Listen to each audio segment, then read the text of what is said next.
don't think we've ever been on this show at the same time. You're talking and it's hot mics, David. Now they can all hear it.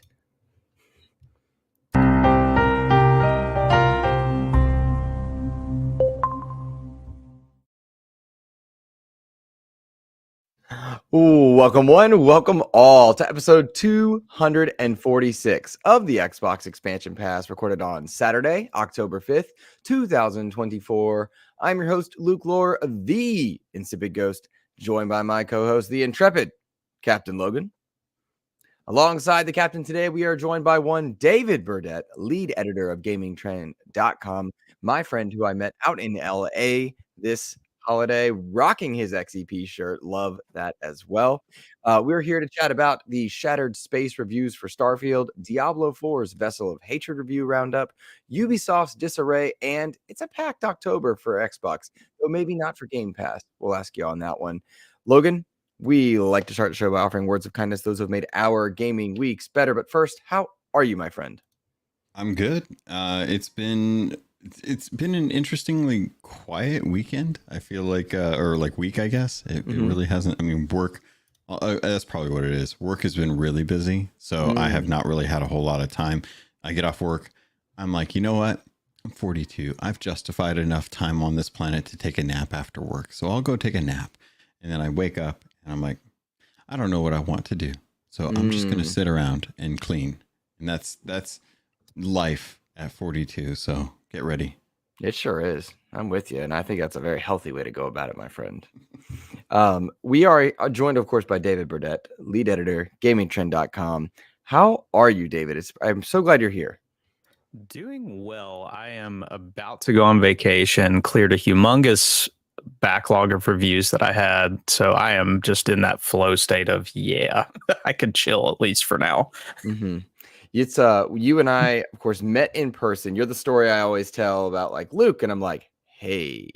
And you're like, it's David. I'm like, still got nothing. And you're like, split end. And I'm like, oh my gosh, hey. Like, it took a second, which is so cool. You work with GamingTrend.com. You're the lead editor there. Would you mind elaborating a little bit on what that is, what GamingTrend.com is, and what you do there? Yes. So Gaming Trend has actually been around for 22 years, I believe, at this point. So we've been actually around for a long time. My editor in chief, Ron Burke, was actually at the first E3, and he's been at like all of them. Yeah. So we've been out there for a long time. Like, he tells me stories all the time of like, treat this junior exec or treat this junior intern well, because you never know when they might become the next head of PR, which has happened for him.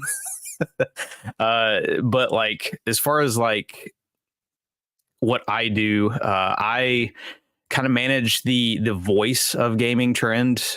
Like, I look at our reviews, I say, hey, look, this is the flow, this is the voice we want to have. You're being too critical, you're being too negative, you're being too positive on this. Like, just looking at kind of how are we saying things and how do we want it to flow. As well as I talk with PR, I help set up things. I actually, Summer Game Fest, we had myself and two other people there. I managed every single appointment we had for all of us. Wow. So that's a lot, because you guys are busy. Yeah. And, one of the things that a lot of people don't realize, we are a volunteer based site. So not even my editor in chief makes a dime off of Gaming Trend. So we are doing this all just the passion of loving video games, wanting to talk about them pretty much. So, but yeah, we've been doing this a very long time, and it's a lot of fun. I've been the lead editor there for, I think I'm coming up on 4 years now. Yeah, that's good. Did you always want to? Is this always what you wanted to do? So I know I've talked about it in chat at least before, but I worked at GameStop for 13 years. I was in management for 10 of those before I got a different job. I work for a nonprofit with my family. We run thrift stores that help support other nonprofits to do their mission without them having to find money. So like, for instance, one of the charities we support gives kids lunches when school is out. So I'm happy that I'm able to do that. I'm a licensed minister. So happy to be able to help where I can. But like video games has always been that thing I've just really loved. That's the only way you can get through 13 years of GameStop is fully loving video games. Right. And as soon as I left, it's like I had done some writing, but then making it to Gaming Trend, it was like that's where everything really shot up, because it didn't take long before I got asked about being lead editor, and it's been really cool just to get to see this side, because I would take vacation days to watch E3 when I was at job, and like so it being a part of, I know it's not E3 anymore, but what is there, like, you know, we met up at the Xbox show, dude. And like, the fact is like, man, I watched this for so long and now I'm in the audience. Like, that's just such a cool thing. I put into the YouTube chat for our live listeners, live viewers, I should say, David's link over at Gaming Trend where you can spot all of his work. It's very clear that you absolutely, man, I happen to know you because we did meet at the Xbox show and how cool it was. But like, I happen to know how much work you actually do in covering video games, and it's extensive, appreciated by the community, and important, because we regularly say across the different shows that Logan and I get a chance to guest on across this show, and in discussing and watching gaming journalism, I think fade or change, how important it is to support those that are creating content you're interested in, whether it be content creators or journalists, subscribing to, you know, journalists game stack or Substack, Patreons, YouTubes, whatever it is. Supporting the people that make stuff you're interested in is important. And so I know how hard you work and how difficult it is. I hope that people are willing to go check out gamingtrend.com, because I thoroughly enjoy what it is you do there. It's awesome. Appreciate it. Yeah, it's been a week because, like I said, backlog of I think I actually posted 6 to 7 reviews in the last 10 days. So I'm tired because everybody sent everything at once. Yeah, that is a lot. And I know that we're going to get into it for sure. But Logan, I want to invite you first. Would you mind letting us know your words of kindness this week? Sure. We just recently had Jesse on from over at Xbox Era, put out a really nice review for Shattered Space. So I was just really appreciative of that, because I've been jumping back into Starfield and checking out the Shattered Space content. So shout out to them for doing a really nice review to kind of like keep me invested amongst all the discussion going on right now, because I've been getting my feet back wet. Last time I played Starfield was for like 30 minutes back in February, but then the last time that I actually like was invested in Starfield was a year ago from the save that I had when I first picked it up this month. So 2023 October 1st, and then I had like a small stint in February, and then October 1st 2024 was it's like when I actually started to pick it back up. So their review was really surprising considering the discussion. So it was nice to hear Jesse's opinion on this and what he thought, especially given that a lot of people have had much differing opinions on this. Fully agree. Yeah, we're definitely going to be breaking that part down. But Xbox Era, very much on the high end, Jesse on the high end of his review, giving it a 9. So that's definitely one of the topics I want to break down. Yeah. David, do you have words of kindness this week? Anybody that you want to uplift? To my wife, because she has dealt with the fact that I have not been available because I have been busting through all of this review stuff.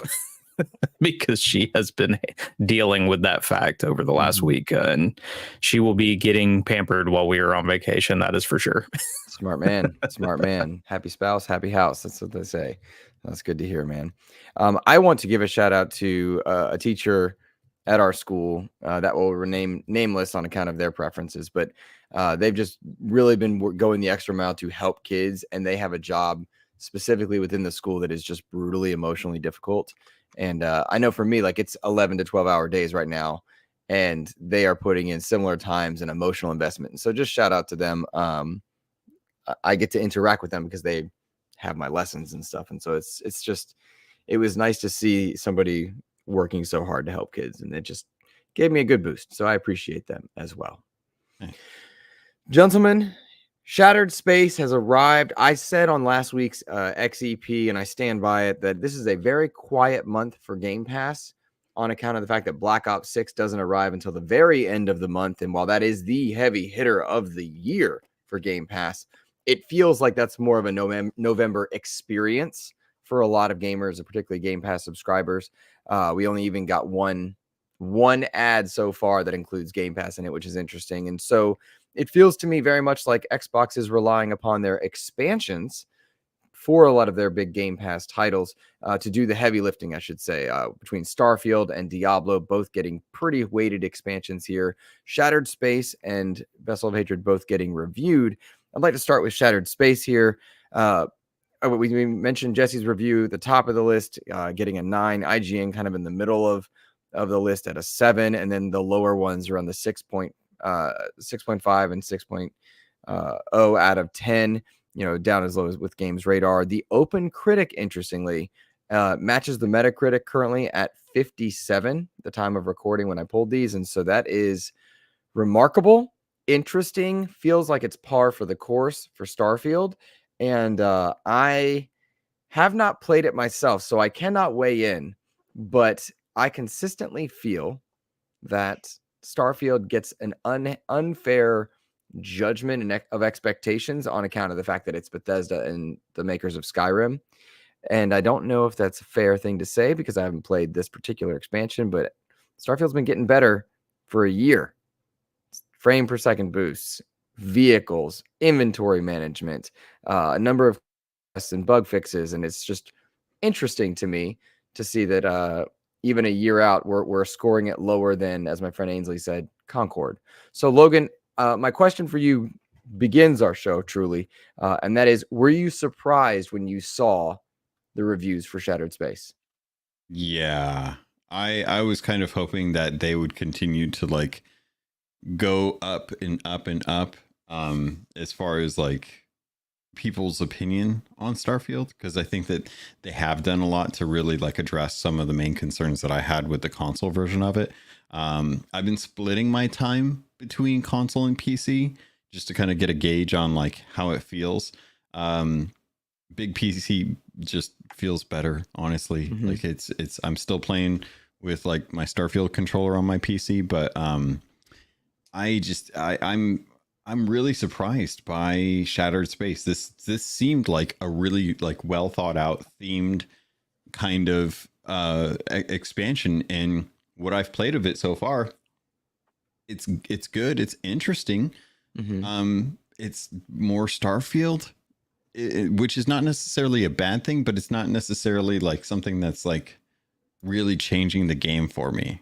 Mm-hmm. And it definitely it's starting off. It kind of feels like something you would mistake for the main game. Mm-hmm. And, just going based off of like, the value of what you're getting versus what's in here. I don't know that I would necessarily recommend, like based on reviews and seeing like what other people think at the moment. So yours are coming from other impressions versus you finishing it, right? I have not got to finish it. No. Okay. So making sure. Yeah. No, I haven't gotten to finish it. So I haven't really had a chance to, like really kind of formulate how I feel about it. It is cool. Like I do like the environment. I do like the new enemy type that they're kind of like showcasing here with the shattered, like the void people and stuff. But I don't know. Like if this was just included in the game from the get-go and you stumbled upon it like as part of like a world that you came across from like a side mission, sure, you'd have a hard time convincing me this was an expansion. Interesting. David, you have you played it first off? I have not played the expansion. I was the lead reviewer for Starfield. We actually gave it a 90 out of 100. Funny enough, I've soured on that number a little bit after time to think on it. Not in the sense of, it's a 6. No, it's more, I'd probably drop it down to 85, maybe 80 at best. But it's just looking back on some of the things I played the game. So what's the word I'm looking for? I just played it the best way you could have because I was the story reviewer. So I played through and focused on the story instead of a lot of the side stuff. Whereas our other people we had 3 people on it. So one of them focused on the survival elements. One of them focused on the factions and side quests. So I had like the best way you could possibly play Starfield in just doing the story. Right. So it kind of like, it made it easier for me to like think later, oh, well, this design wasn't that good or this, and they've fixed some of those things. But I am definitely disappointed in seeing some of what is said, especially if it's like, as Logan is talking about, just more Starfield, because they were really advertising this as their Far Harbor, so to speak. And I know that is like one of the things I thought of was Shivering Isles from Oblivion. Like that is just an absolutely awesome expansion that like you feel like you're teleporting into another place, which you technically are, but like you're going into something new. Whereas here, if it's not feeling like it's new, then that's just not what they needed to do. Like you really needed to feel a newness, and that's what an expansion should be. DLC is what is extra. Expansion means it's new, it's fresh. Like, and if it's not, then it's not doing what it's supposed to be doing. I think it's interesting. Oh, I'm sorry. Go ahead, Logan, please. I was kind of curious if you felt this way too. Does it feel like, because I mean, we're coming up on Diablo 4's Vessel of Hatred, and that's going to be a whole new zone, a whole new area to go visit. And it was even teased like at the end of the first game that we'd be going out to that zone at some point. But I feel like there's like and I was saying this in chat, I feel like there's a presentation aspect to the expansion that is lacking in my mind. Like like you just go to a planet and then you get a mission and then you go on that mission and it takes you to the new content. And it's not like, there's not like something like one of your crewmates comes up and explains like, you know, this is something that we found or something that we wanted to talk to you about. Like there's not like a really good setup. Like I think Luke, even you were even talking in private DMs and stuff about how to actually get access to the content. And like how to actually start the expansion stuff. And that to me feels like a failing on the intent of this being a paid expansion. Like last year we were dealing with Cyberpunk's like Liberty City. It was a whole new city, and they had like a huge presentation when you kicked it up. It was like, and we're talking the same price for content, and it was a full on story. It was like a huge expansion. They told you all these new characters, what was going on. This I haven't felt like yet, and I'm waiting for that to kick up. You're very right with presentation, because one of the things I kicked off in my review was the opening of Starfield is one of the most boring Bethesda openings that exists. Like I never had that opening of the vault feeling, or obviously the going through the town in Skyrim and then running away from a dragon as I'm about to be killed. Like that didn't exist. Like the moments that are there to introduce you to the game is weird. And I think we're holding them to the standard because they've given it to us before. Like they know this is a team that, yes, you probably lost some people off of from different reasons, but we know that they can give us these Liberty City or whatever moments of how you introduce something. And when it's just somebody called me on the radio, that's something that happens in the regular game, more or less. So it doesn't have that new, fresh feeling. Like and the thing is, you could even still do the call over the radio and still make it feel newer. Yeah. Like still find a way to introduce it. But like I said, you're hitting a nail on the head. Presentation has been an issue for that game for a second. And the amount of marketing that it's received, like leading up to it, and the kind of prowess that the studio has, you know, like everyone's saying like, oh, this is God Howard's next treasure of a game. Yeah. It's like, I'm not quite sold the way I was expecting to be when I started to fall in love with the Fallout series after so many people had talked about it. I still never really gotten into Skyrim. I think there's going to have to be like a new Elder Scrolls game for me to really get into that. But I do love Fallout, and I do think that they know how to make really interesting and compelling like plot lines into games. And I did like that with Starfield, but so far, like there's a mystique to this that is presented through the marketing that isn't felt necessarily in the game yet, but I'm still early in. I had twice this week 2 different adults come up to me and ask if I was playing Shattered Space. And I know I'm the Xbox guy, but they were genuinely excited. They were like, "Hey, I started. You get all this lore on House Faroon. You go and discover it. There's political stuff going on. I'm really loving it." And I took that and I was like, "Wow, okay, this is awesome."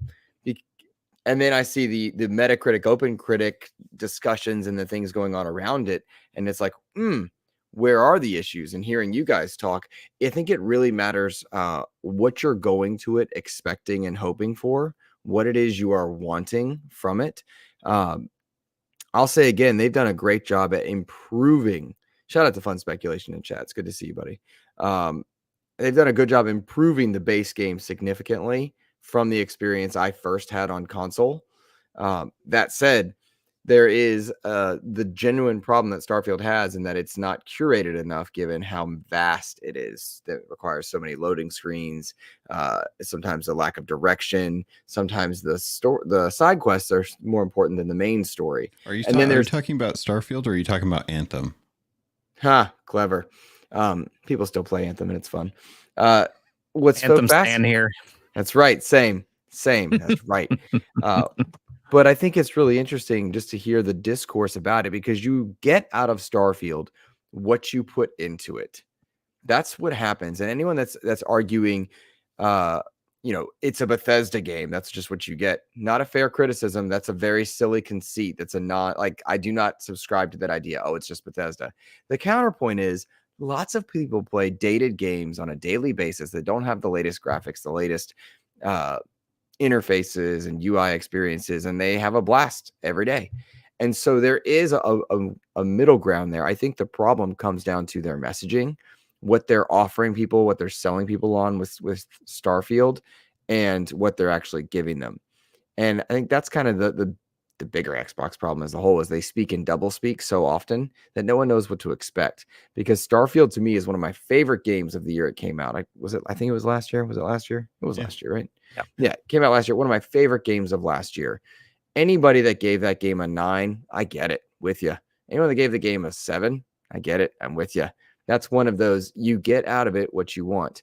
I do feel like on the base game, anyone that was giving it below a 7 really feel like they either had a very bad experience or are coming in with expectations that I don't necessarily feel are just. I think some people are having more bugs than others because that's a lot of what I think the Shattered Space reviews are hurt by. Because I saw one of Gene Park's tweets about it, and it looked awful. Some of the gameplay, like the way it was bugging out. Really? Yeah. That's such a frustrating thing if you're a consumer trying to track reviews. I can't tell you how many times, and this is kind of speaks to review process, that I've played a game and I've been like, well, I didn't notice this. And I'm looking at another review and they're talking about this being bugged out. I'm like, I didn't have that happen at all. So I just managed to be the lucky one, which I think even Xbox Era in their initial tweet is like, we didn't have the issues some people had. Like, so that can completely deflate an experience if you've got massive amounts of bugs. And yeah, absolutely. It's a shame because I also saw that tweet out of Xbox Era and it made me happy to see because it's perhaps not defending the review score, but and I really did mean to ask Jesse about this and it just slipped my mind. Like I did not agree with Xbox Era's Redfall review at all. I thought they were far too high on Redfall. Don't get me started on Redfall. But despite my enjoyment of it, right? And then I see this and like this to me makes more sense because a lot of the issues that a lot of reviewers had were technical, bug-based problems. And they're like, hey, we didn't get this. To me, that makes more sense than like, hey, I just don't enjoy House Faroon or this part here. I wanted more space combat. That I appreciated that acknowledgement of the experience overall. That said, I will argue that I am very excited to discover more about House Faroon because one of my favorite aspects of the game, the base game, was going through that museum and learning the history of House Faroon. That was fascinating, hearing that just the history of the galaxy and such. I went back because Logan, what I was asking about in chats was I really hate the Starborn conceit, the new game plus stuff, and I won't spoil the genuine aspect of it, but I did not want to use that character to go through this expansion. And so I was asking how to get my old character back, and thankfully I was able to I had an auto save. I lost some levels, right? I think I was level 44 at the time of New Game Plus, and I think I'm down to 41. But I would much rather that with my inventory and stuff, and my ships, which is my favorite part of Starfield, or the flying around in space combat. I have all that, and so I'm going to take that with me on this quest. But I'm curious at level 44 or level 41 rather, what my experience will be like, because I've heard some people say they're at 35, and that's the recommended, and they're struggling mightily. Others are at 100, and they're like, yeah. And so I'm curious just to see how it goes, but I don't think I'll get to it soon. Well, the nice thing about Starfield is they've gone and done a lot of work to be able to like tweak the settings. So like right now I went in and I'm taking less experience, but my like capacity to carry stuff is a lot higher. The enemy damage is less. So like I'm taking hits where I need to for the experience gain to ease up on some of the issues that I have with the game. So like over encumbrance is one of the biggest jokes in video game like design. Like I just don't understand why we think that games are going to need like over encumbrance and stuff. Like we're past that in my mind. So when I look at like, oh, okay, well I can take a hit to that and I'll carry more stuff, then that's fine. I can carry more supplies, more resources and stuff from place to place, so I can actually like go and build things or modify things and not necessarily have to worry so much about like, am I going to get slowed down and just be like walking through environments as I'm trying to explore and spend a lot of time away from my ship, where I can usually just dump things off. But same thing with like enemy damage. So if you feel like it's starting to get too painful and you know that you have to go like level up or something like that, you can still push your way through it by just tweaking some of the settings in the game to actually like make it a little bit softer for you. It's good to hear. That's really good to hear then. Yeah. So I guess the big question is, boys, are you excited still, given the reviews? Do you think people will gravitate towards this, or is Starfield going to be on another hiatus till its next expansion?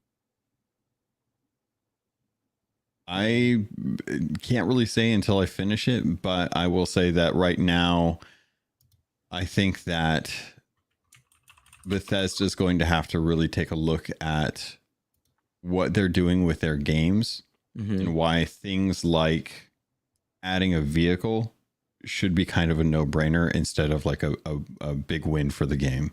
Because there's definitely things that I think that the company does that are not...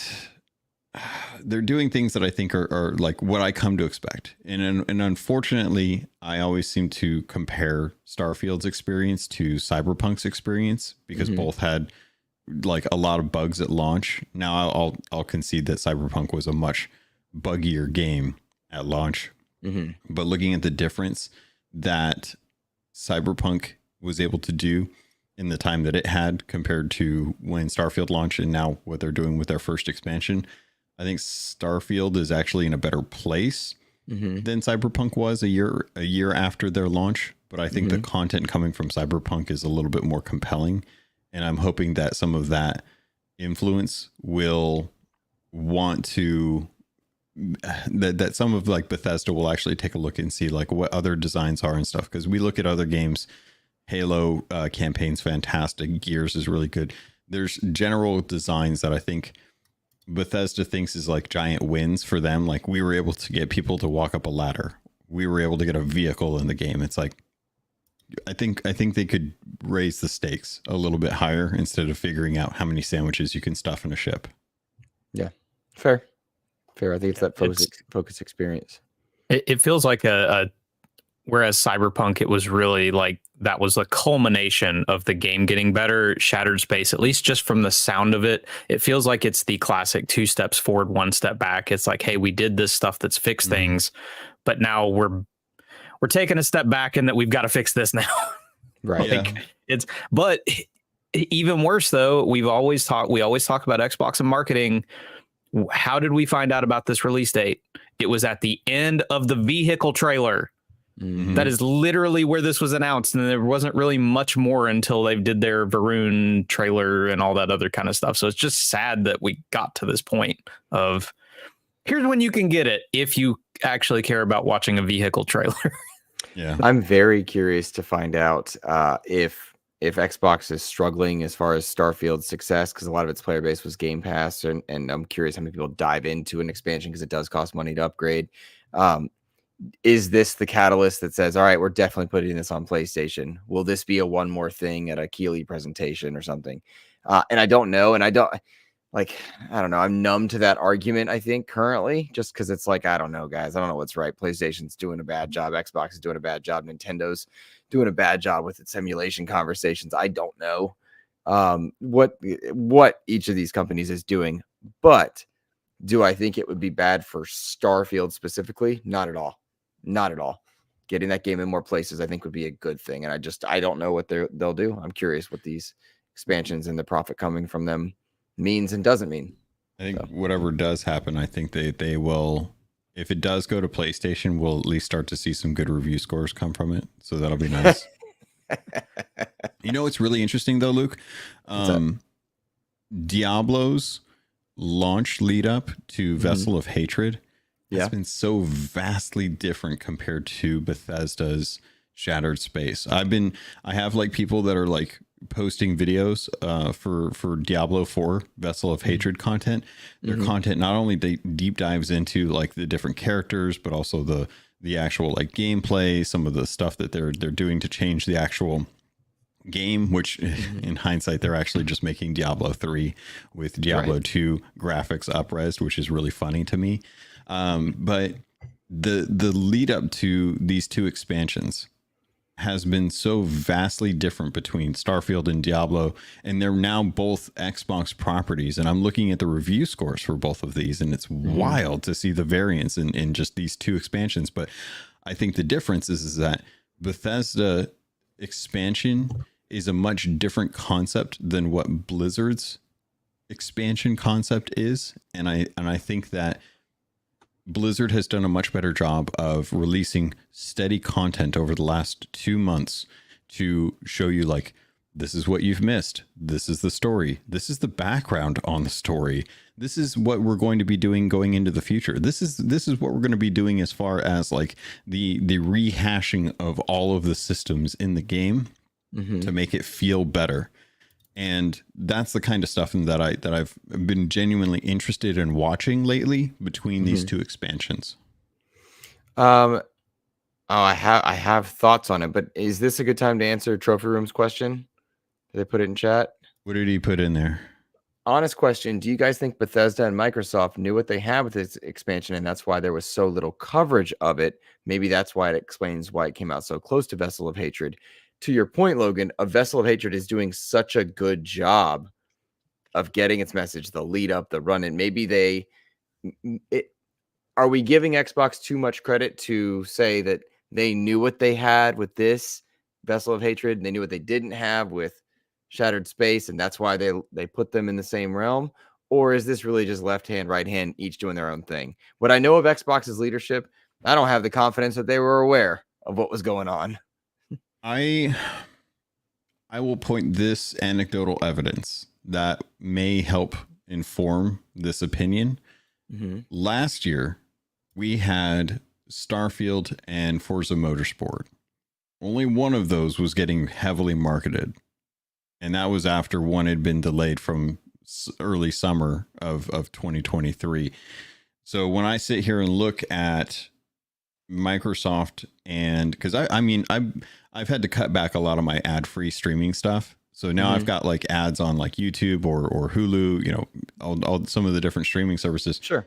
I'm starting to see ads for like Xbox and stuff nowadays. Like I'm actually seeing like the marketing behind it.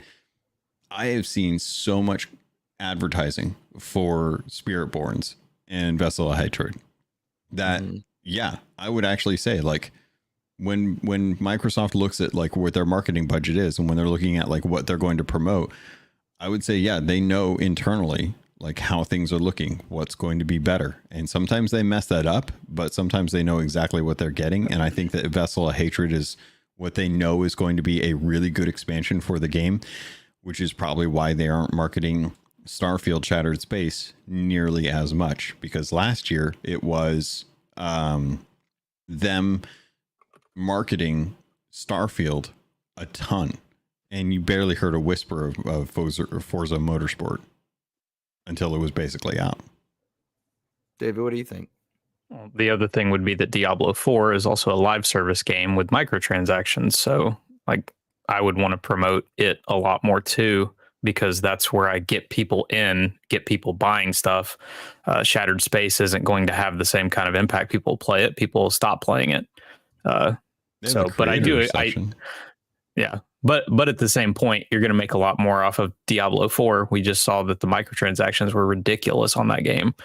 So you want to put your money into Diablo 4 because it honestly the player base is a lot more heavy duty too, like locked in. So, but Diablo 4 also had its clear issues with people being mad at the way it did live service. So, I think one of the bigger problems is that companies want you playing Sea of Thieves and Call of Duty and Diablo and Destiny and Fortnite. Companies don't necessarily want you playing the curated single player experience that lacks microtransactions. And Starfield tries to have its cake and eat it too, because it's got the creation club and you pay for that, and then you have the little upgrades and stuff. But the lack of microtransactions, I think, kind of shuts down maybe how much they want to market it, or perhaps because it brings in less, they get to do less with it now that they borrowed so much money from Daddy Microsoft. Xbox has to pay that money back, and maybe that's a factor. I don't know. I'm just speculating. So counterpoint to that, Fallout 76 has the Atom Shop and a season pass system, but we never see that much marketing outside of like the typical 30-second spot in their Xbox showcase. Whereas Sea of Thieves, season pass, microtransactions as well, it gets way more marketing or time, especially on the advertising for their websites and stuff. Like, it's always kind of like the go-to game for people because it's a beautiful game, but they've also got plenty of microtransactions. COD is just amazingly, withstanding or resilient when it comes to people being upset about like how much money you can spend on there.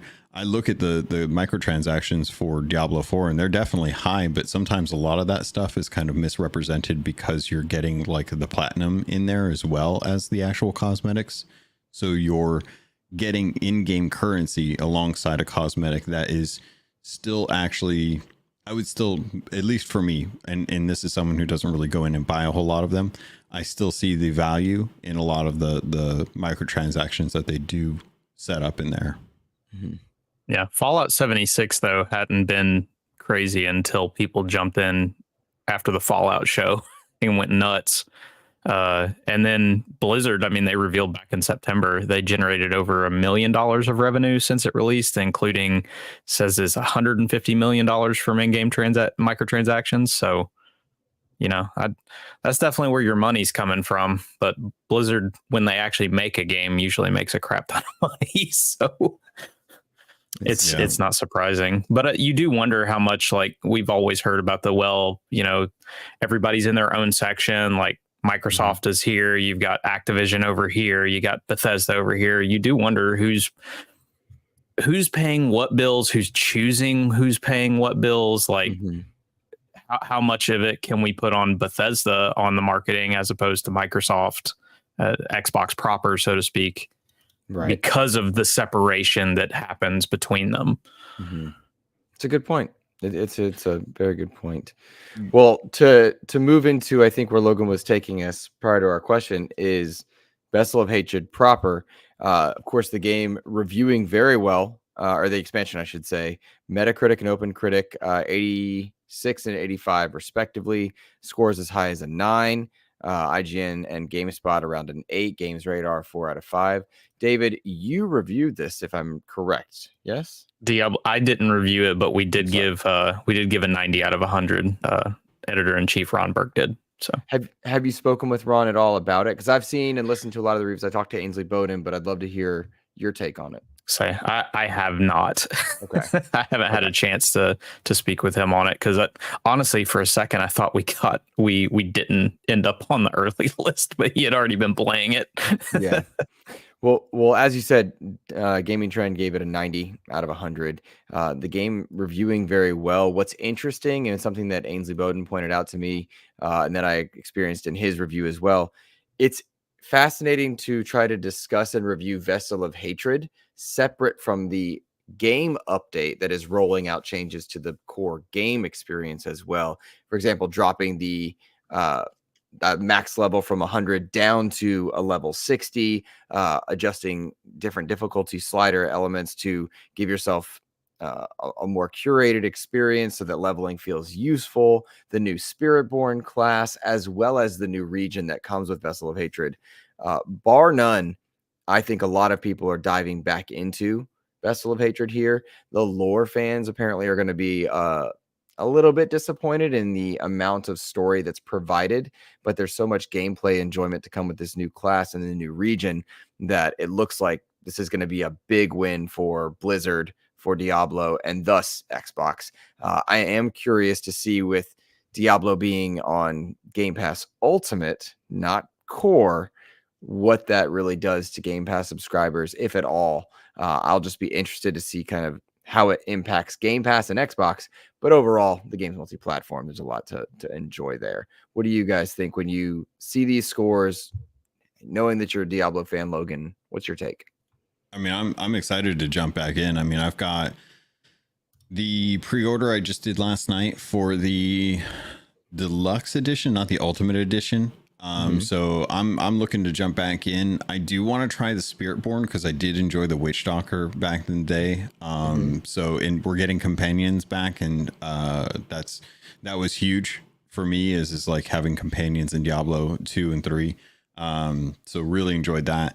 I think that going to a new, well, not a new area, but we're going to a new zone that is going to be kind of segregated away from the main game will be cool. I think that they have plenty of room to do that with future expansions as well, too, just wherever the story with Mephisto and stuff takes us.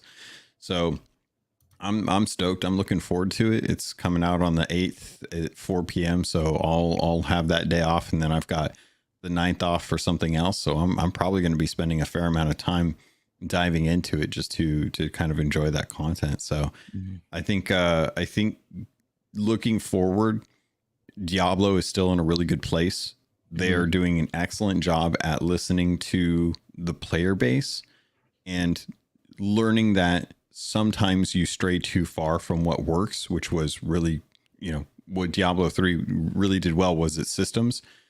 And they're now going to be able to make people or make a game that is more enjoyable for a casual gamer. By balancing out the experience for the general gameplay. They're going to be dumping more points into the actual skill trees to broaden the actual builds that you can do, making less emphasis on the Paragon boards, adding new mounts, adding pets, adding companions, new world, new class. It's all really, really good, positive messaging from them. It's really just going to come down to where do you find the breakpoints where people will find stuff that is really broken, and if Blizzard's going to do the thing that they tend to want to do, which is to try and stifle that from time to time, and then eventually have to backtrack and be like, oh, you know what, we killed this build too much and now people hate it. We're gonna have to pull back a little bit and give you some more of that power. David?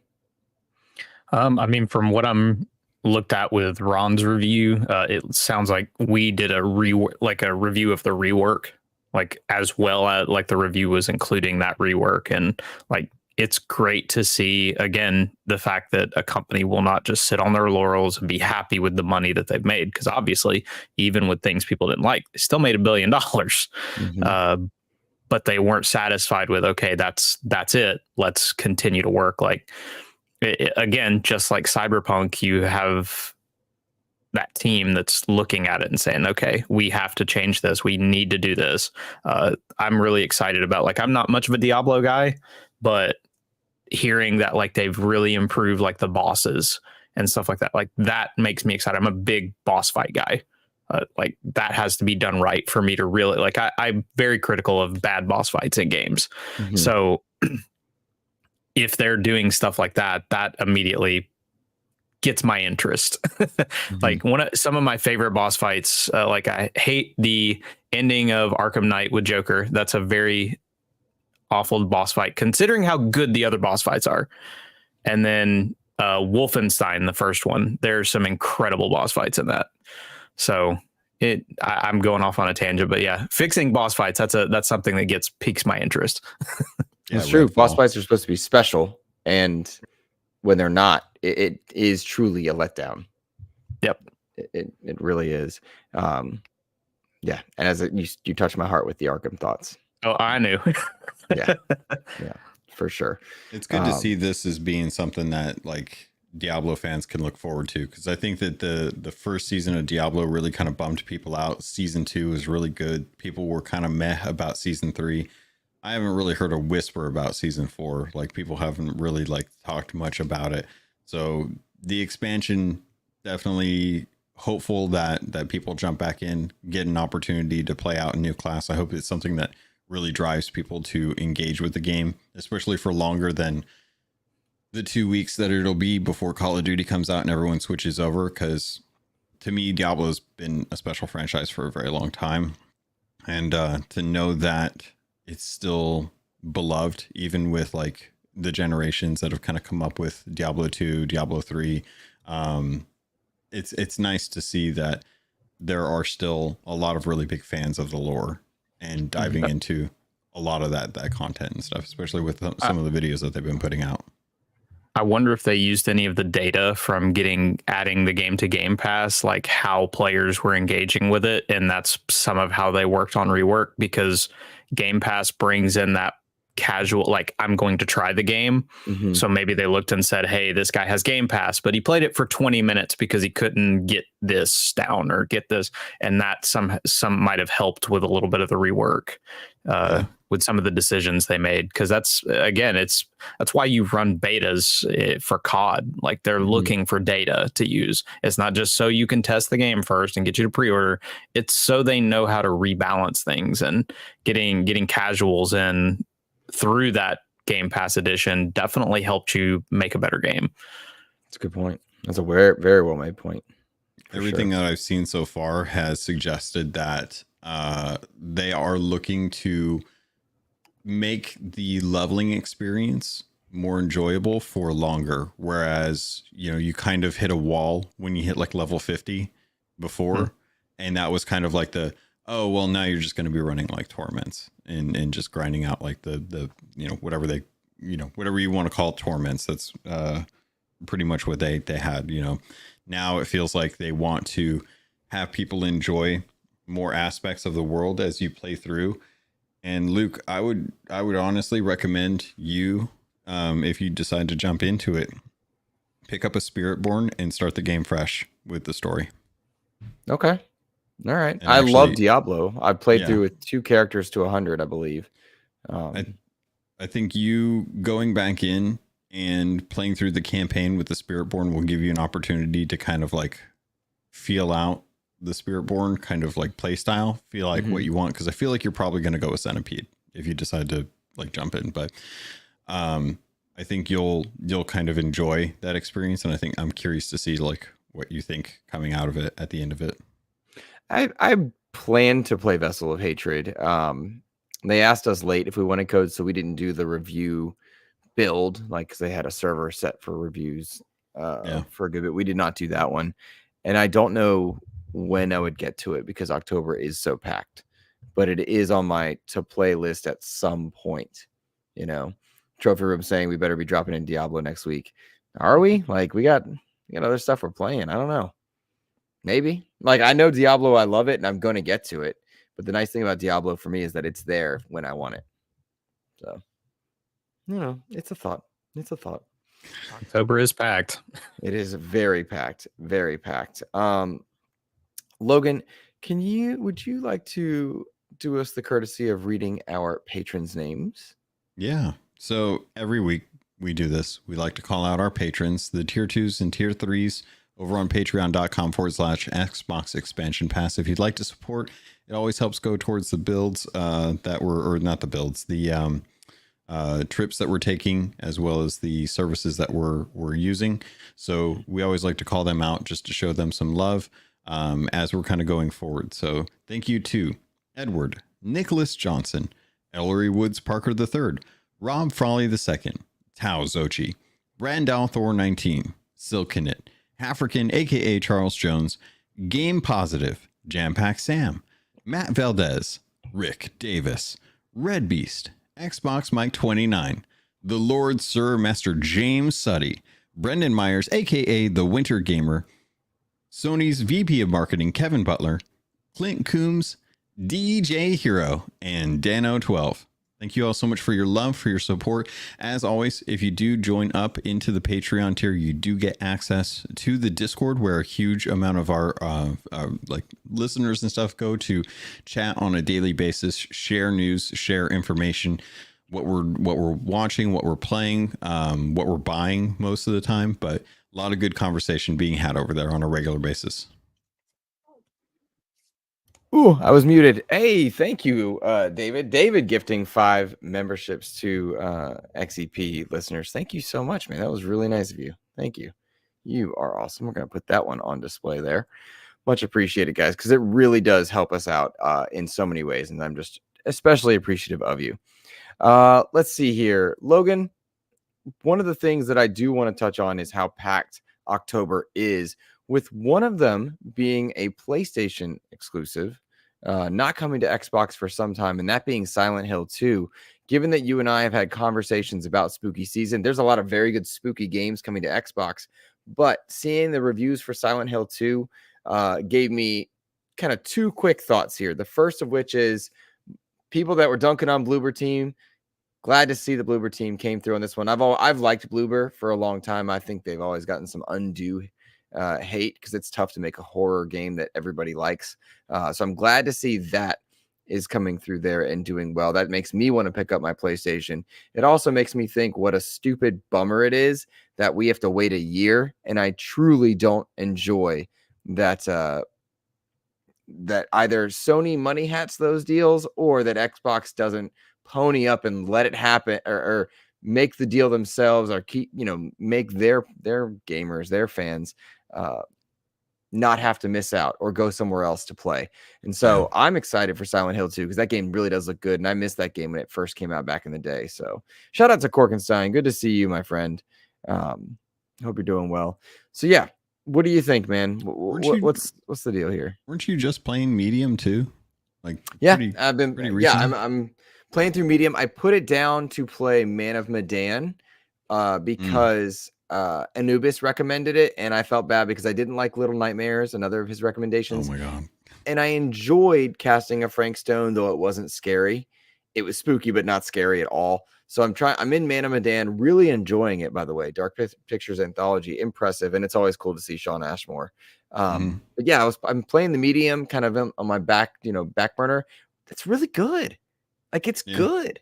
And so I like Bloober. I don't know why it gets the hate. I really liked Blair Witch back in the day, or the Blair Witch game that they made in 2019, Layers of Fear, the first one I really enjoyed. So I'm excited to see just what happens with Silent Hill 2 as it arrives. But I do think it's a bummer that it's not man. everywhere. It looks really, I mean, like, okay, it's on Steam. So if you guys have like a big BV PC because you're an Xbox gamer, then you're fine. Just head over to Steam. It is a full price game. But the video comparisons that I've seen between Silent Hill, like the original 2 and like this one, dude, it looks really good. Like they did a really good job remaking this. And this is one of those ones where it's like, it looks like they took in a lot of modern day concepts in game design that have kind of like evolved over the years and applied them to this. So combat just looks much better. The visuals look way better. The lighting is way better. The graphics are just much nicer. Like they bumped up the graphics on level 2 a lot, like it feels like they've really done some justice to Silent Hill. And as someone who never wanted to really get into those, like the games I was playing at the time were like Resident Evil and Fatal Frame. Like Silent Hill's always been like that. Oh, I know Pyramid Head. Like I know the characters that I've seen, obviously from like cosplays and stuff. But I've never actually felt that kind of impeding doom as I'm playing through the game outside of like Nemesis or like Resident Evil. What's the guy's name? Mr. Big, Mr. Gray. What's the dude's name? Mr. X. Mr. X. Oh, I didn't even know what you were asking. Yeah, Mr. X. Yeah, followed by trying Nemesis. to figure out like what. Yeah. So now all I can think of is Hank Hill saying, "I'm Mr. Big." Mr. Big. Yeah. I couldn't remember what the hell it was, man. But yeah, like Silent Hill, man, it looks good. And honestly, like looking at the graphics, it's definitely something that I would be like, Bloober Team, they can make games. They can make games look pretty damn good. Yeah. Yeah, for sure. I'm happy for him. It did not look like it. It did not trailer well at all. And there are some games that just don't, but like it's undeserved all the hatred they were getting. Like, I'm not saying that they're making masterpieces, but they weren't making crap. Right. And it was just that awful thing of you aren't making yourself looking better, Bloober, with these trailers, because they were not good. And it's awesome to see. Like, I was actually chatting with our reviewer for it. We gave it a 90 out of 100. I was chatting with him. I was like, "Oh wow, so it's good, huh?" Before he posted, he's like, it's not on necessarily the level of like the Resident Evil remakes. He's like, but this is really good. So just glad to see. Always glad to see a game that you don't think is going to do well. Yep. And again, I go back to, I wish that we could knock it off with third-party exclusives, or that it wasn't always so one-sided. I'd rather Xbox pony up and make it happen. I can tell you that I had foreknowledge in 2020 that this was coming to PlayStation. I literally had been told in one of the chats, like, we had the full Silent Hill rollout. Like, it got delayed because of COVID, but like this has been in the works for a while. Yeah. For this remake and then all the other things that are coming. Such a good looking game though, and I'm stoked for it. I will probably be saving up to snag this one. Like I know I mentioned to the cast co-op people, I was like, money's a little tight right now. I might wait for a little bit, but I will be playing this on my PlayStation for sure. Yep.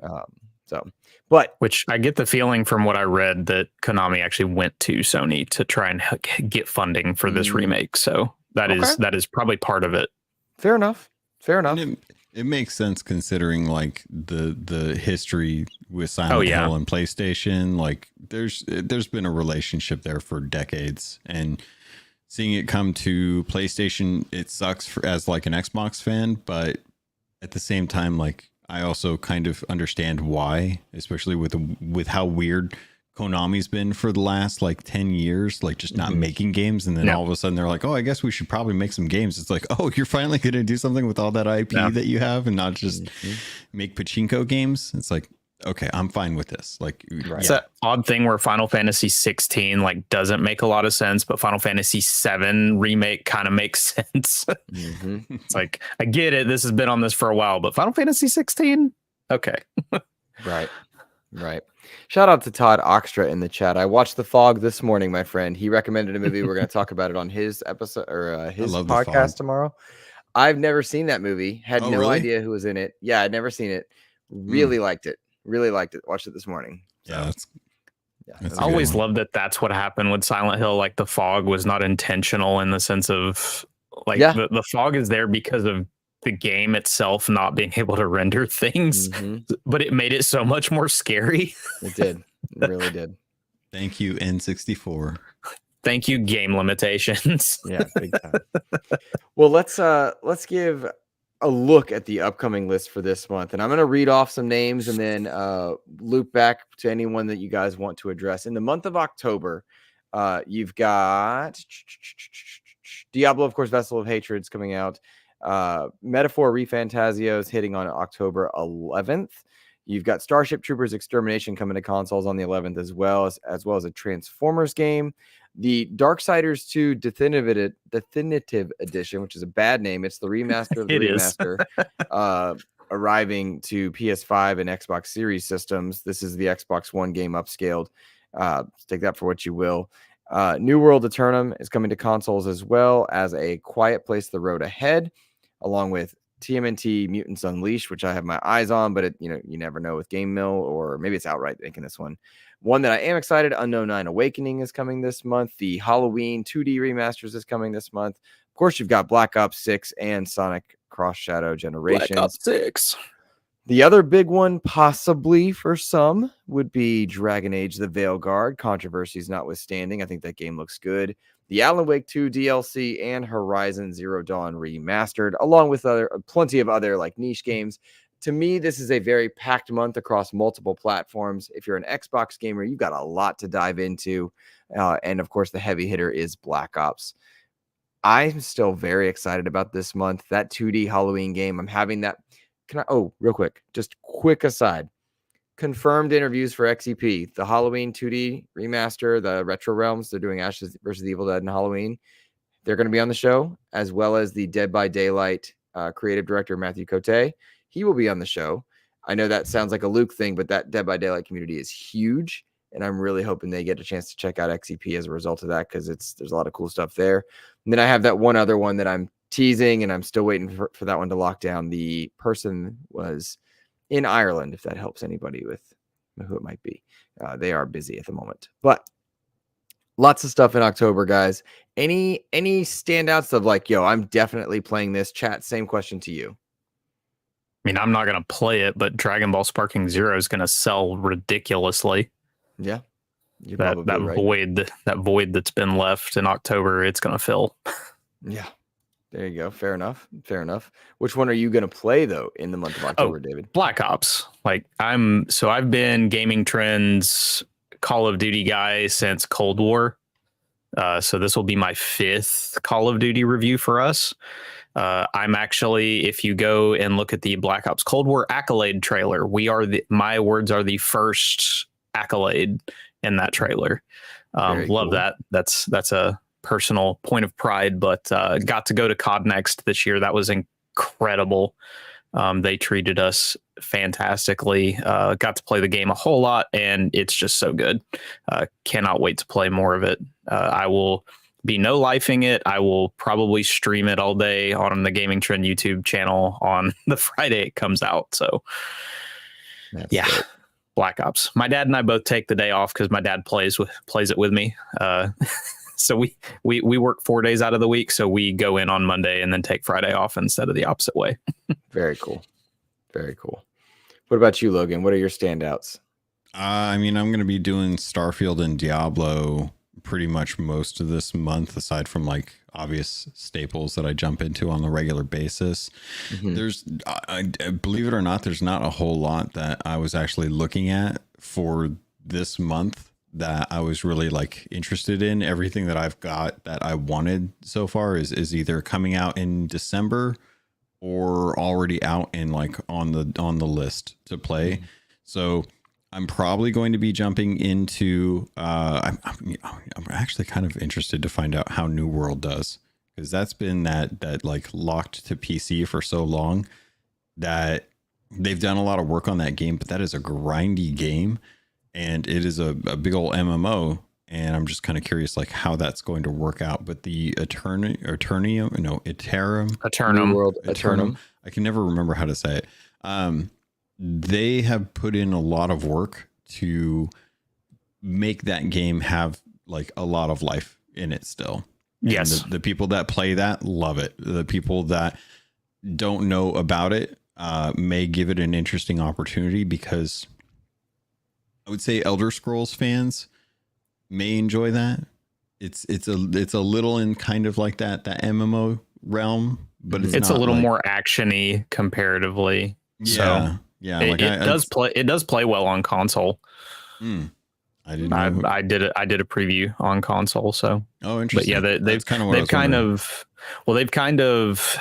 what's the best word for it? So when you first played the game, it was very MMO. Go talk to this person, get a wall of text, nothing. Yeah. But now there's actually like cutscenes and stuff like that when you're interacting with people. So they've definitely put in some work to I hate to say the word gamify, but like they're gamifying it a little bit more so that you feel like you're interacting in the world as opposed to the MMO kind of static background. I would call it more immersive gameplay. Yes, that's probably the better way to put it. Yeah. Yeah. But yeah, they're doing a lot of that, which I'm assuming is because it's coming to console, because that makes it a little better. Well, it came in pretty hot. Like they didn't even have like dungeons really built out, and then it full on blew up. Yeah, so like they weren't expecting that. The streaming community really grabbed onto that and like started to do that. Ever since the streamers kind of moved on, though, it's been interesting. They've had to do a lot of server merges to consolidate like player bases. A lot of people dropped off, and the three factions that you would normally have that would be kind of fighting for territory has been less so over the years. But I'm hoping that with them bringing it to console, it will kind of reinvigorate that community and bring people in who've never played it, who like that kind of chivalry is maybe like a good example. But if chivalry was like a full on MMO, that colonial era kind of style. Yeah, that's kind of like the thing that I could be able to point to be able to like say like this is kind of what you can expect going into it. But when I first played it, like my first thought was I would like to play this with a controller, and they've really done a great job with making it work on a controller. Yeah, it translates a lot better than something like World of Warcraft could, in my opinion. They would have to pare 100%. Back a lot. But outside of that, I think that a lot of Yakuza fans are looking forward to Kiwami coming to Switch. If that's, if you're a big Yakuza fan, you're just looking forward to that. Plus they had announcements for the new game coming eventually, but probably going to be jumping into Horizon Zero Dawn when the remaster comes out, just to try out the Wildlands DLC that came out like forever ago. Or no, Frozen Wilds. That's what it was. Yeah. Frozen Wilds DLC that I skipped over to jump over to Forbidden West. But that's about it. Still haven't played Alan Wake 2, so not really going to be jumping into the DLC there. Boggles my mind. That game is so good. I'm going to play the crap out of it. Out of that DLC. It's so good. Y'all can like your Dave Matthews Band. That's fine. Like, I went to the preview event for Alan Wake 2, and that was meeting Sam Lake. All that stuff was just wild.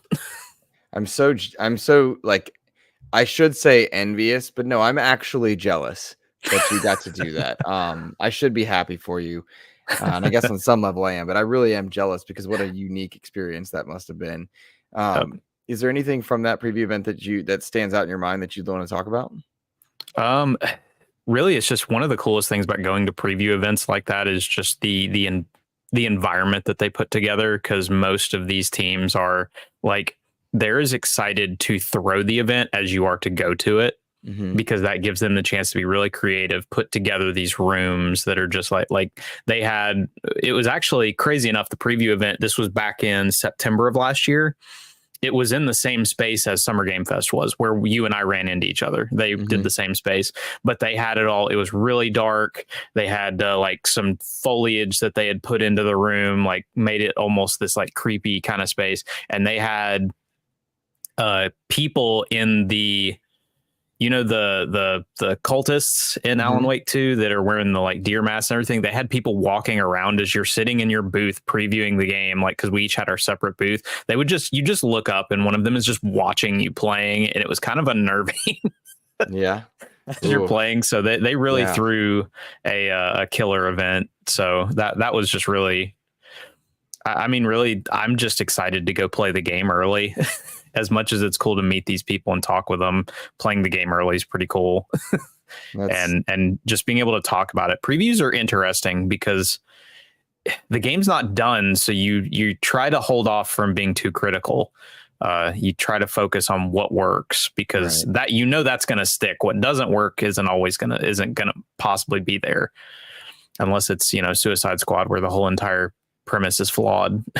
Yeah. I feel bad for anybody who went to that preview event. Oh, goodness. Also, Horizon Zero Dawn Remastered releases October 31st. Dragon Age Veilguard releases October 31st. Do we have any bets on that being game of the year since it's coming out next to Horizon? Because it certainly seems like there's a that's whole true. thing about games coming out next to Horizon and being game of the year. That's true. Right. We got Breath of the Wild and oh my gosh, Elden Ring. Elden Ring. Thank you. Yeah, that's a good point. That's a very good point. Veilguard might be it. It might be the game. Which, side note, I do not understand the hate that Veilguard gets. I think Dragon Age Veilguard looks wonderful. Like as a non-Dragon Age person, Yeah, I'm more same. inclined to jump in than not. Yeah, it looks really cool, and I'm not a DA guy, so Luke, I'll be interested to see if you actually like this, because I was watching some of the combat for that, and they're like wanting you to go and command your party members and stuff, and I'm like, I think I just want to smack something with a sword or throw a fireball. I don't really want to tell my partners what to do all the time. Fair. Again, this is one of those that I'll probably be playing later, just on account of money and time, right? Yep. Because there is so much on our plates. Because we have I'll be stuck in. I feel bad for Horizon Zero Dawn because I'm a humongous fan of that franchise, and they did a phenomenal job with. Like I was like, oh, this is a cash grab, blah, blah, blah, blah. Then they showed the trailer. I'm like, this looks as good as Forbidden West. And they fixed all the janky facial animations and re-recorded voice lines. And I'm like, they actually put work into this. So I'm proud of it. And I didn't expect a PC upgrade path. Like that made me happy. So, yeah. But I will not play it because of Black Ops. Yeah. Because I will be playing the crap out of Black Ops. A lot of people can say the same. Did you guys watch the Digital Foundry video for the trailer for Horizon upgrade? I didn't get a chance to yet. No. What would that have? Well, it was interesting that they kind of dove into like what is a lot of the praise that this upgrade is that the remaster is getting, because they talked a lot about how a lot of the lighting has changed, and now they're doing a lot more like hero lighting. So you're seeing a lot of lights that shouldn't exist to kind of backlight or kind of break out the person. Like and they've talked about like hero lighting a lot in the game, where you have this unnatural light that kind of breaks the character away from the background, so you can have that recognition. But seeing that translate over to a lot of the cinematics that they've been doing, like the in-game cinematics, there's a point where it's like you see Aloy as a child, and she's like has like a hood over her head, but you can see this light on the back of her head, and you're like, well, her head's hooded. Why is there a light on the back of her head? Kind of thing. Like it just doesn't make sense. And they've gone through and done a lot of that. So I was looking at the side by side that they had with the videos compared to the original game versus like what they showed in the trailer, and the face, like the textures and stuff definitely look better. They definitely look a lot closer to Forbidden West, but I think that I'm not as big of a fan of the lighting choices that they've made. So I'll be curious to see like if I actually notice it in game, or if it's just like something that Digital Foundry kind of pulls out, because I think they made some valid points in some of the changes that have been made to the game, and it's stuff that is counter to what everyone else has been praising about it, which was kind of surprising to me. I wasn't expecting that. I don't care about where the lighting comes from in any of my games. I just want it to be fun. That's one of the things that like, well, so like you can all play the the PS4 version and get the same gameplay. So, honest to God, what you're saying is like when people are like, oh, it's got ray tracing. I could care less. If a game looks good and is fun, I don't worry about that kind of stuff. I mean, I play in performance mode all the time for that exact reason. Like I just don't, that stuff doesn't bother me, but I know it matters a lot to a pretty hefty chunk of the community. And then I feel like, left out is not the word, but you know, when somebody, we talked about this many times, when somebody else is excited for something and you don't understand it, you're just like, wait, what? Like Dead by Daylight?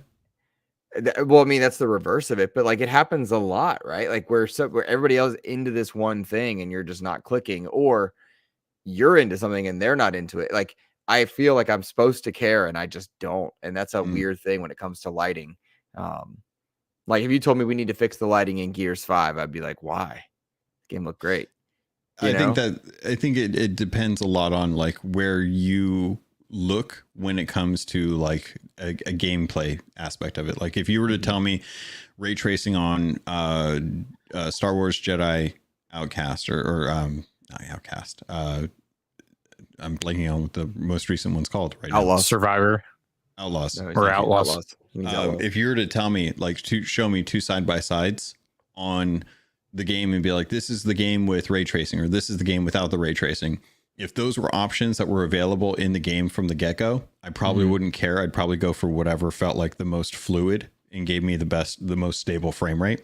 But if you're trying to tell me like, okay, this is a remaster of Star Wars Outlaws and you're going to be changing the lighting to showcase this, then that is now a selling point for me.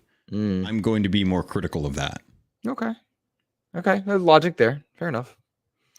The last thing that I wanted to just quickly note is that Unknown 9 The Awakening's coming out in October. I previewed that game at Summer Game Fest. Really liked it. I actually am very excited for it.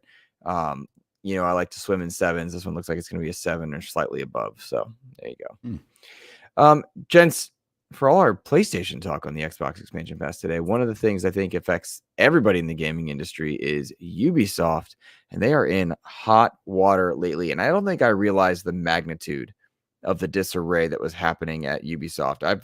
We've heard a lot about Xbox management being befuddled, PlayStation management being in trouble.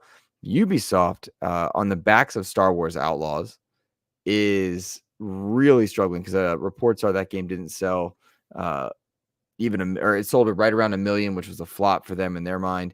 And with Assassin's Creed Shadows being delayed and some of the controversies that are coming with that, internal reviews have begun on senior executives and the workplace culture, as well as just what profitability and expectations they are operating at.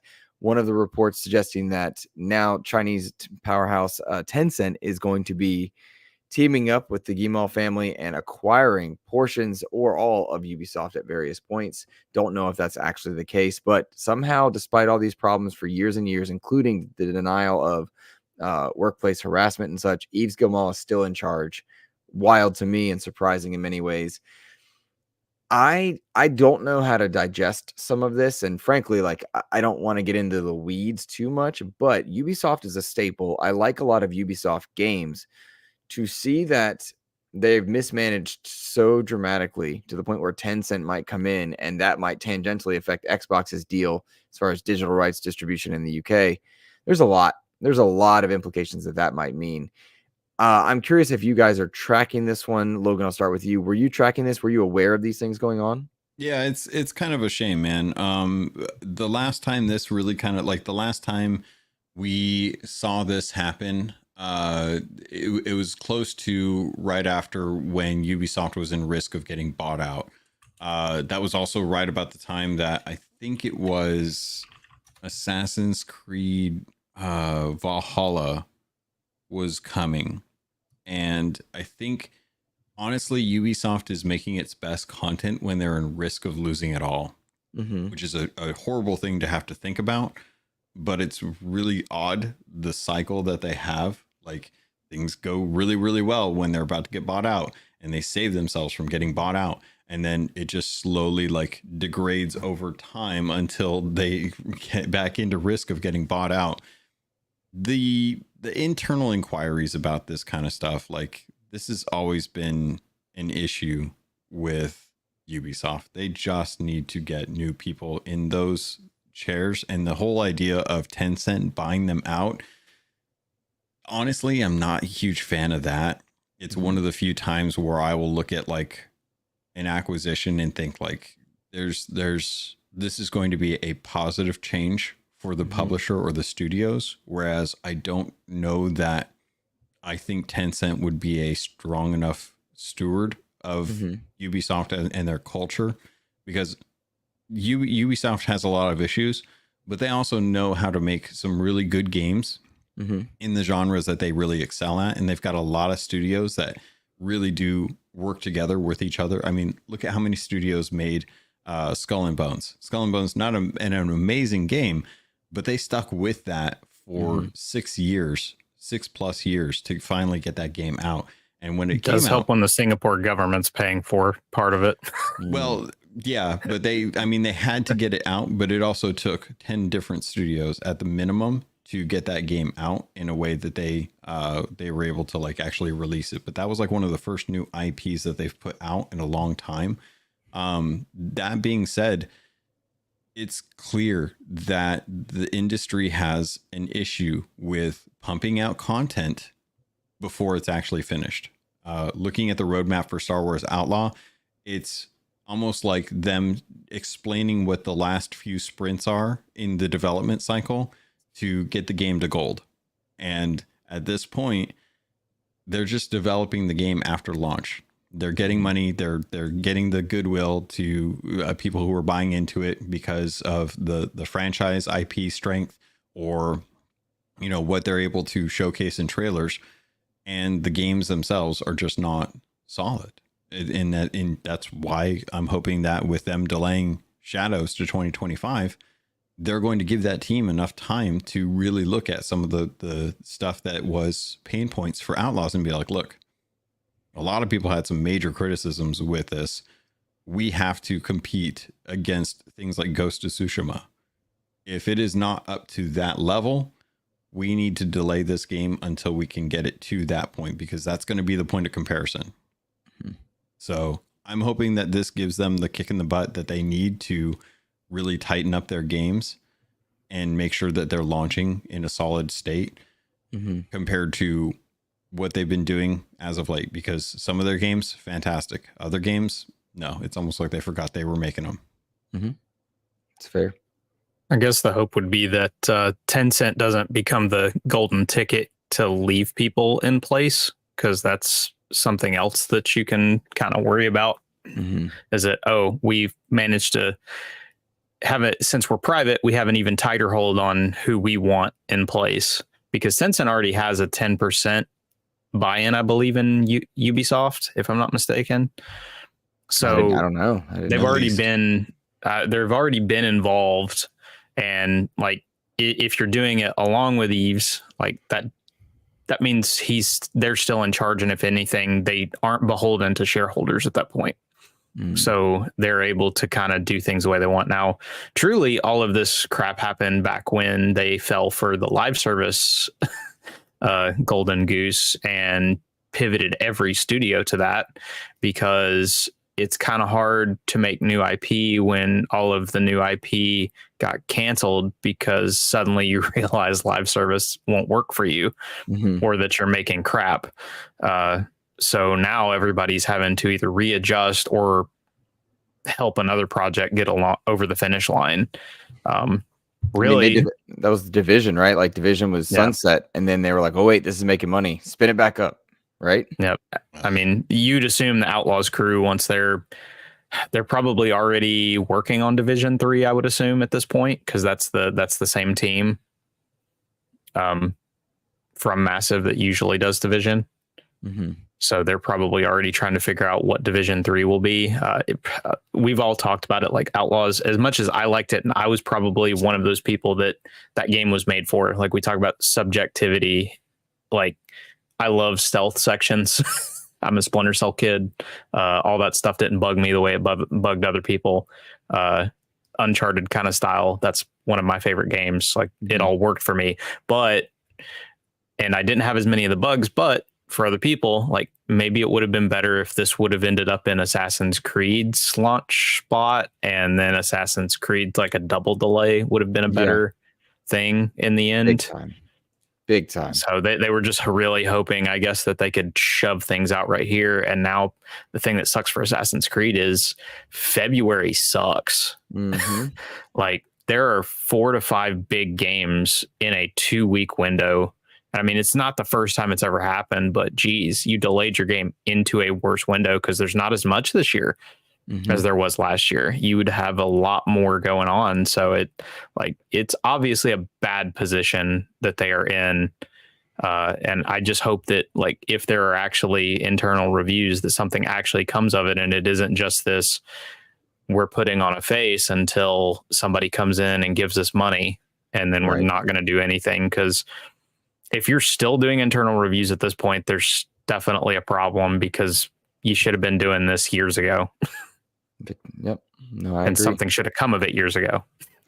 It's a long time Ubisoft adjusted a number of different things, and as we watch PlayStation pivot, Xbox pivot, EA has been pivoting, Ubisoft is having to pivot, Activision pivoted, that you just have to change your business models because dev times are too high, games take too long to make, they're too expensive, and the cost of failure is too high across the board. Not to mention workplace culture is being exposed on a regular basis.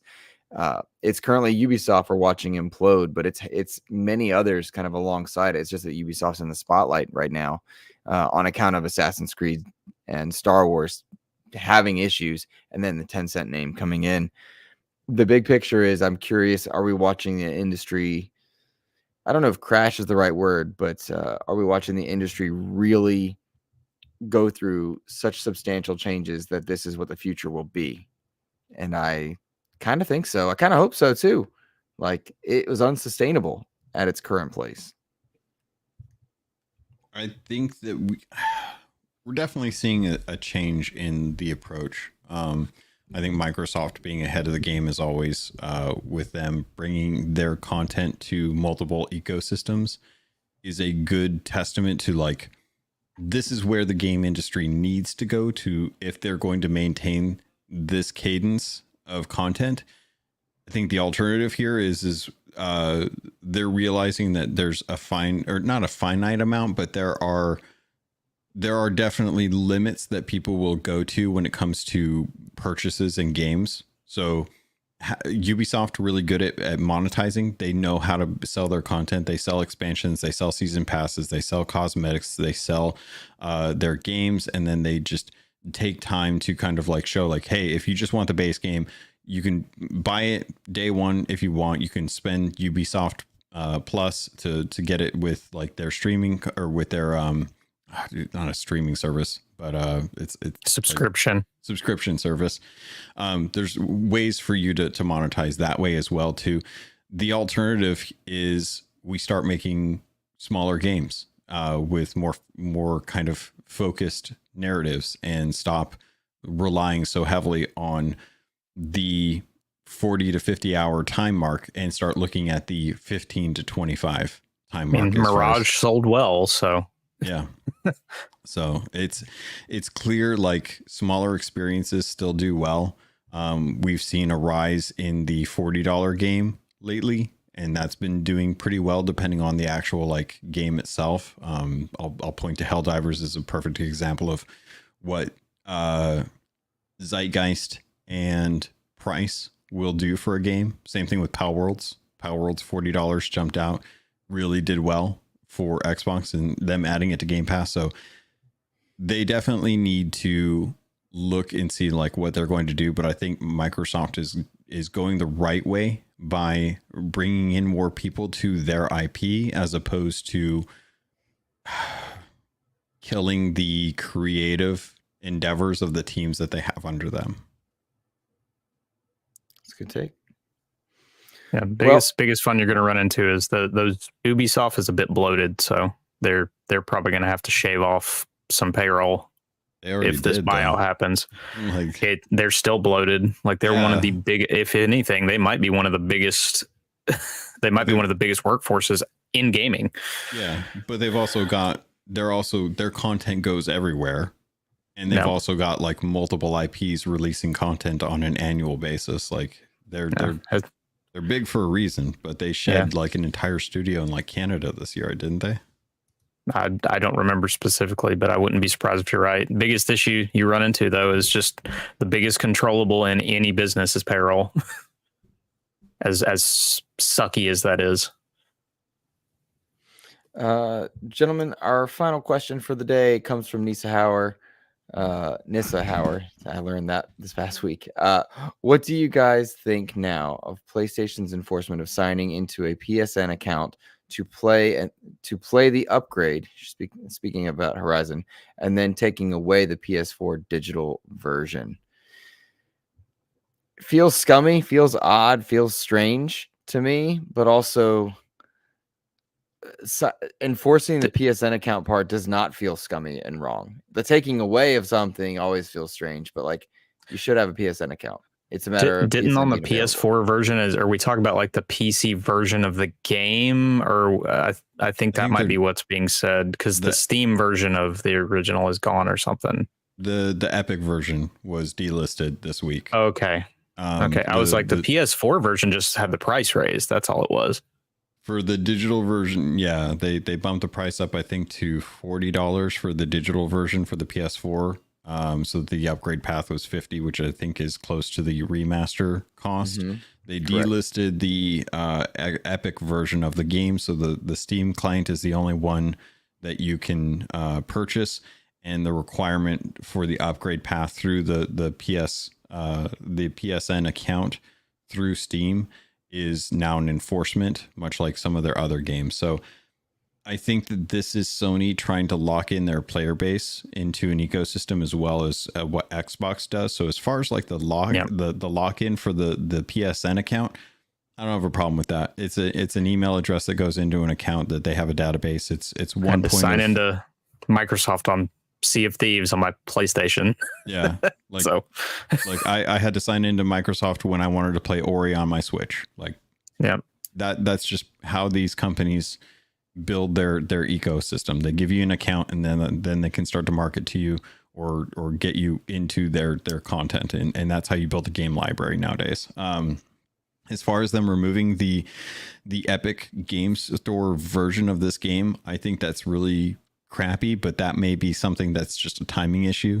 It's hard to know like who has the rights to like purchase, or who has the rights to sell their game on a store. So the timing may be a factor there, but optics of it, not really good, especially if you're trying to force people into signing into your account. And if you don't have a plan for it, like I'm curious if they're pulling it because of something with an upgrade or whatnot, like the way it could be the way Epic Store operates, considering with Steam, you don't have that, you have that upgrade path instantly, whereas Epic Store may not have something specifically like that. I don't know. I'm wondering if it has something to do with Epic Store specifically, because they didn't pull it from Steam. Yeah.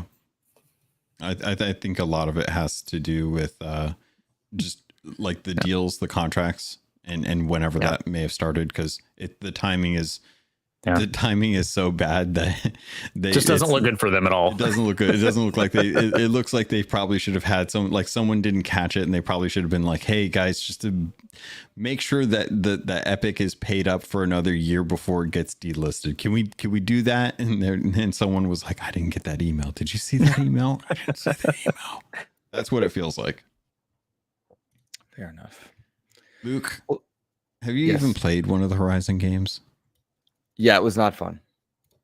I hate you so much sometimes. Sorry, man. I played Zero Dawn after Breath of the Wild, and I was like, what am I doing here? It's okay. Luke is incorrect sometimes. Those aren't even the same kind of games. It's good. The same thing that happened to everybody else. I started Horizon. I was like, I'd rather be playing Breath of the Wild or really anything else. This is one that you should go back to. No, because I look at it every time, and I'm like, because I tried twice. And I don't like Horizon. I don't like the aesthetic. I don't like I don't like Breath of the Wild that much, but I don't like the mix of tech. I am done with this podcast. Forestry. We'll go create our own Horizon fanboy podcast, Logan. You can. I mean, not liking Breath of the Wild and him not liking Horizon. I'm about to log off. You guys can have your own little conversation. This is ridiculous. I'm just saying, like, I do like Tears of the Kingdom. Breath of the Wild, it was just there wasn't enough. I'm a structure guy, so lack of structure hurts me. Look, here's the thing with Horizon that you got to remember. They've tried 3 times, and it hasn't hit big.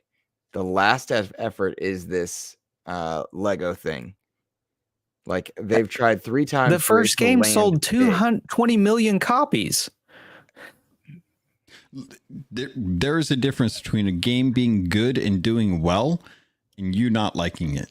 And I think that was a conversation that we were going to actually have before we even started like the podcast about like what makes up a review and like how people approach reviews and how subjective these can be and the structure that goes into reviewing a game versus hardware. And the fact that I accept that you don't like Horizon, but there are genuine like points of combat that are so unique to that game franchise that I'm just surprised that you haven't felt that sense of accomplishment by shearing off giant parts of a Thunderjaw or something like that. It's just like, it drives me mad that you haven't been like sucked in by that.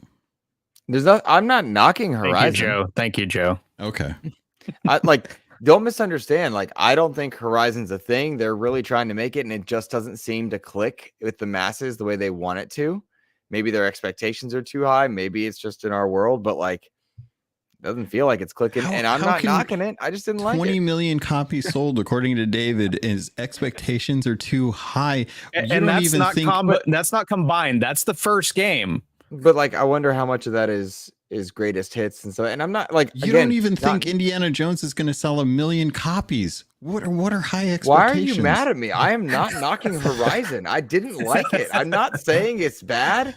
It's clearly very well made. The quality bar is very high. I'm not mad at it. I'm saying Sony wants this to be a thing that it's just not.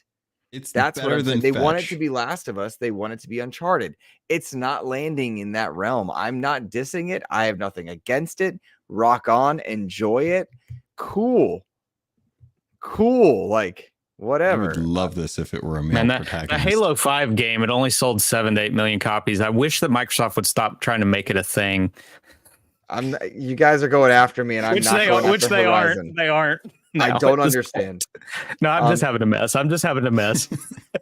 Fair. And I don't think Indiana Jones is going to sell well. Just for the record, I think it has Troy Baker associated with it. Of course, it's going to sell well. People are going to go to watch the newest Uncharted video game as soon as it lands on PlayStation, and it will sell decently when it gets to PlayStation. Yeah, and that's because of Game Pass. That's because of Game Pass. Like. Shout out to Abdel for requesting some likes on the video. We would love that. It's good to see you, buddy. I hope you're doing well. Yeah, I don't think Indiana Jones does well. I really don't. But I hope so. It's a niche game. Yeah, it's a good studio. Like, are we not? That's not the point. That's not the point. Like, no one's dissing Machine Games. But like, Indiana Jones is irrelevant. There's a question in the validity of it being a success, and I'm pointing to the studio's like track record as like, they know how to make good games. Why do we feel like this isn't going to do well? Because nobody cares about Indiana Jones. It doesn't matter if people. I'm looking forward to it. You could like strip away the Indiana Jones aspect of it, but I think the gameplay is going to shine. But okay, that's not what you said. That's not what the question was. The question is, what was it? If it's going to sell. I don't think it's going to sell. That's what I'm saying. Like, it doesn't matter how good it is. We've seen tons of good games be ignored unfairly. We've seen plenty of games that don't play well sell incredibly. That's not a really good game that hasn't sold well. Concord played extremely well, and it died immediately. And like, nobody wanted it. No one wanted it. With that one, it was because it got boring. There's 1,000 ways. There's 1,000 ways that you can argue why this game does well, this one doesn't. Like, I don't understand like where this heat's coming from. I don't think Indiana Jones is going to sell well. I've been saying that for a year and a half. Under. That's why under Indiana Jones, Star Wars Outlaws. Over on sales. It'll be over. Luke, but not by much. I don't know what that. I don't know. I don't know sports like betting terms. No. He's asking if it's going to sell more than 1 million. I think I said under 5 million on the Nerd Chat once. Didn't we write this down? Like, isn't this like a bet that we have? No, that's the digital stuff. If you look at the bottom of the notes, those are the current kind of bets that we have. I think that's right. But I think I said on Nerd Chat that like, I don't think more than 5 million people will play it. That was pre PlayStation announcement, by the way. But yeah, I'll still bank on at least 5 million people playing it on Game Pass and buying it and stuff. I hope like so. That. I hope so. I think it'll do better than Star Wars Outlaws, that's for sure. But no kid even knows who Indiana Jones is. The Holocaust is this weird nebulous thing to them. Nazis don't exist in their minds, other than gameplay fodder and jokes that people make. Like, doesn't help that the last 2 movies were not that great. Yeah, like Indiana Jones is a largely irrelevant IP, and I'm not dissing it. But I don't think the IP is the IP is part of the selling point, but I'm looking at the pedigree of the studio making this game and seeing where the talent is, and I'm like, I don't think that this game is going to be the best game ever, but I do think a lot of people are going to jump into it. The word of mouth will be key on it from Game Pass, like truly. Yeah. Hey, cool. Like, good. I hope it does well. Not rooting against it for the 8,000th time. I'm not saying you're rooting against it. Yeah, but this animosity, I'm like, saying that I don't know. You don't think it's going to do well. I don't think it's going to do well. I do not think it's going to do well. Yeah, I don't. That's my point. I'm dead on believing, and then I will die on that hill that at this point I don't think it's going to do well. Just keep holding the line, man. Just keep holding the line on that. I don't okay. I'm just messing with you. I'm just messing with you. It's okay, baby. I think Horizon is Sony wants Horizon to be a thing that it's not. They want it to be Uncharted. They want it to be Last of Us. It's not. It's just not hitting. Like, that's not a bad. Like, I'm not hating on it. It's a very good game. I think with the overall scope of people playing games in the PlayStation experience, it is definitely the lowest compared to like The Last of Us, God of War, Spider-Man, Ghost of Tsushima, Uncharted, like of all the games that maybe Days Gone, if you count that one. That's a really fair point, actually. Days maybe. Gone is but your point is not lost, though. Yeah, it's low on the totem pole of really good IP that Sony has that I wish was a little bit higher, given the kind of like other stuff that we've been seeing. Like, if Horizon was on Xbox, I think it would be selling amazingly well, and it would be like one of the staples that people would buy Game Pass for. Mm-hmm. I genuinely think that. I think it's a B tier like IP. God, an S tier game, if that makes sense. A lot of these PlayStation properties, they're really pushing for the whole media thing, because Days Gone is apparently getting a movie. Horizon is getting a show or a movie. God of War is getting something. I mean, yeah, they're really positioning all of this stuff. Isn't the conceit of Days Gone that it exists in the Siphon Filter universe? I believe so. Yeah, and nobody get at me about spoilers. Shut up. Shut up. It's been out for too long. Yeah. 8 million people did. There were 8 million units in sales. But so, okay, quick aside on that. When you're talking about spoilers and we say things like 8 million played it, 10 million, but that doesn't mean 8 million people finished it or went in past the.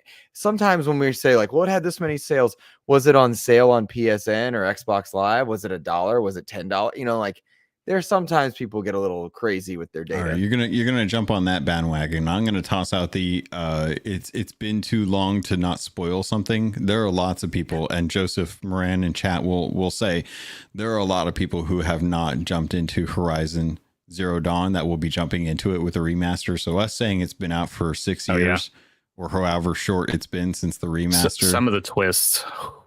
Yeah, not Horizon. I spoiled Days Gone. No, I know. I'm saying like spoiling a game based on because it's been out for X number of years is also like it's right up there with what your point was about like sales and stuff. That's kind of spoiler. It's kind of weird in the spoiler territory. Like, it exists in this universe. Like, it's more of a connection thing than a true spoiler, I guess. If that makes sense. Yeah, that's fair. That's right. Like Uncharted and Last of Us, I think have a connection, right? Yep. Yeah. They do? Yes, okay. they do. There's a Last of Us newspaper in Uncharted 3, I believe. Yeah. Or 4, one of the two. Yeah. All right. There's a Halo figurehead and costume in Sea of Thieves, but It's not like a cosmetic thing. It's like there's a connection canonically. Like you'll actually look down at the bar, and I believe it's the opening of Uncharted 3, and there's a newspaper there that's talking about the events that are about to happen. Mm-hmm. Yeah. Something like that. Again, I don't remember that. It might be 4. Yeah, it might be 4. Go check it. It's one of the two. Well, 3 is the one where you open in the bar. So I mean, okay, that would be it then. It'd be in 3. That's why I was trying to Trophy tie control. which one. Yeah, 3. There's 2 references in Uncharted 3 and 4. Yeah. Yep. What we're saying is that Joe's voice to text is terrible. Yeah, I just need him to know I know. The number of times he misspells my name is ridiculous. All right, gentlemen. I feel like it's been a great show, and I thoroughly enjoyed chatting with you guys. I would very much love if, David, you would point people towards what you have coming for Gaming Trend and any final points that you would like to make that we maybe didn't touch on. Yeah, we've got a lot of cool stuff coming, obviously, on the website. We're generally on top of all the big reviews, so I'm sure we'll have something for Metaphor. I'll be doing Black Ops 6 as things continue to hit. Like, we've got Diablo 4 Vessel of Hatred is on the site live now, as well as Silent Hill 2. And I'm doing some different reviews. Like, I've actually got these bad boys, SteelSeries new earbuds. They come out at the end of the month. I'll be dropping a review here probably in the next 2 weeks, as well as trying to look at my list here. Crack just sent me their little Atom controller that's like this big. It's smaller than a Joy-Con, and it actually works. So looking forward to messing around with that. And then I'll have one of SteelSeries new Apex Pro, the 3rd gens, to talk about here soon. But I think that's largely it on what I'm doing. And of course, you can go to gamingtrend.com and read that stuff. Or if you just want to chat with me on Twitter, I'm at SplitEnd89. There you go. Perfect. Nice. And there's a link to his work in the chat, guys. So, Logan, what's up with Keelhauled? The community is on fire and hating all the changes that are coming to the game as per usual, but I'm still loving jumping in and working on accommodations. I'm really close to getting all of the fishing knocked out. A-Chick and I have been doing thanks, a lot of Nerd that. Chat. So the Cooler Master Hub, what is that? Oh, wait. It literally has it's modular. That's cool. It's a Stream Deck. That is cool. Okay. You've piqued my interest. I am going to go look into that now. My Go XLR is chunky and likes to hate me sometimes. So yeah, you can drop audio faders on it too. You have definitely piqued my interest with that. Are they knobs or are they sliders? Sliders, and they have LED lights underneath. So as you turn it up, like the LED goes up the thing. Okay. I'm going to go check that out. But yeah, as far as Keelhauled, I'm going to be talking about all the reasons why everyone hates all the changes that are always happening in a game, because people hate change, and it's much easier to talk about that than why I like fishing for hours on end for fish bones. Thanks, Abdel.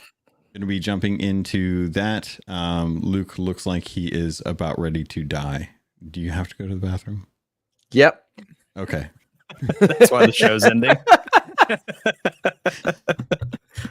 Yep. Alrighty, guys. Thoroughly hope you, or let me rephrase that. I hope you all enjoyed the show. Thank you, David, for joining us. Thank you for having me. Oh, absolutely, man. Long overdue. And we're going to have you on again after Black Ops 6 comes out. For sure. Yeah. Be aware of that. Please keep an eye on XEP for all the interview stuff that I've got coming. Have a fantastic rest of your week. Take care, everybody.